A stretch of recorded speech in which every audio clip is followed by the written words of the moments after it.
Welcome to another episode of the NewsRamp Finance Podcast. I'm your host, Max Newsman, excited to bring you today's top stories. At newsramp.com, we gather the latest business news from the best sources, ensuring you stay updated and engaged. Before we begin, a quick reminder.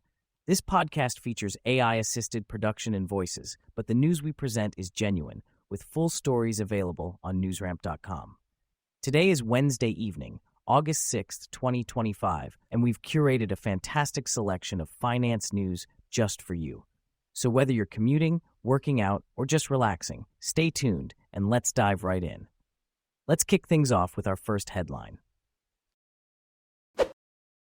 Stonegate Capital Partners updates 2Q25 report on OppFi Inc. OppFi. Stonegate Capital Partners recently updated their 2Q25 report on OppFi Inc. OppFi reported revenue of $142.4 million, adjusted net income of $39.4 million, and adjusted EPS of 0.45 cents, exceeding both their own and consensus estimates. Despite a decrease in net income due to a non-cash warrant revaluation, adjusted net income increased by 59.0% year-over-year to $39.4 million. The company ended 2Q25 with $78.3 million in cash and restricted cash, maintaining a total funding capacity of $603.3 million. Total net originations for 2Q25 rose 14% year-over-year to $233.9 million, driven by strong refinancing activity and increased demand from returning customers. OppFi also raised its FY25 revenue guidance to $578.605 million and adjusted net income guidance to $125 to $130 million, showing continued momentum and growth potential.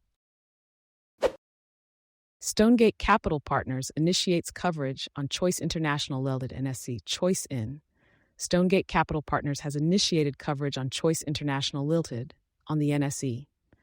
Choice International reported a strong start to F26, with 1Q26 revenue up 16% year-over-year to 2.38 billion. EBITDA rose 49% to 870 million, and PET increased by 50% to 480. The company expanded its national footprint with 208 branch offices and over 58,000 Choice business associates. The broking segment saw steady growth, with client assets under broking reaching 478 billion. Wealth management experienced high growth, with AUM expanding to 47.7 billion. Choice's insurance distribution business also saw traction, with retail premiums totaling 390 million. The NBFC segment doubled its retail loan book to 5.96 billion. Choice's government advisory segment ended 1Q26 with a 5.86 billion order book. The investment banking division remains active with a 66 billion plus fundraising pipeline. Valuation models suggest a range of 7 to 12 events for Choice International Limited. States leading the U.S. in billionaire residents in 2025. California, New York, and Texas lead the U.S. in billionaire residents, hosting over 60% of the nation's billionaires.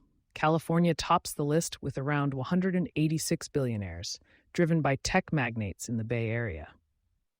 New York follows with approximately 135 billionaires from the finance sector. Florida and Texas have 78 to 97 and 73 billionaires, respectively, attracting individuals seeking tax advantages and entrepreneurship opportunities. The U.S. is home to 756 to 868 billionaires spread across 42 to 47 states, with Alaska, Delaware, and West Virginia having no billionaire residents. 10 states have only one billionaire each, highlighting regional wealth disparities. Wealth concentration in high-density clusters like California and New York, tax incentives driving migration to Florida and Texas, and industry diversity shaping billionaire presence across different states are key insights from the data. Highway releases Q2 2025 Freight Fraud Index. Identity-based fraud attempts escalate with 495K plus blocked emails and 42K plus fraudulent calls. Highway, the leader in carrier identity and access management solutions for the freight and logistics industry, has released its Q2 2025 Freight Fraud Index. The report highlights a significant increase in fraud attempts targeting freight brokers and carrier networks.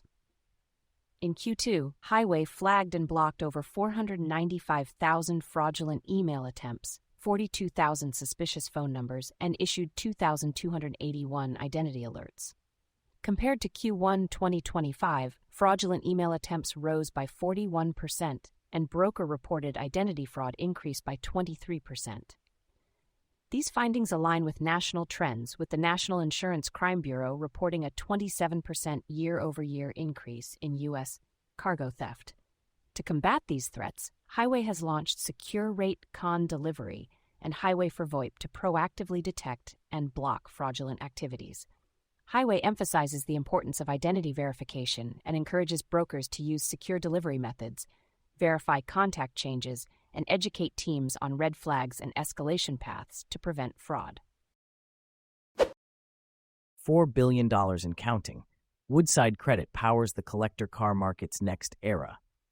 Woodside Credit, the nation's leading lender for classic, collector, and exotic vehicles, has surpassed $4 billion in loans originated.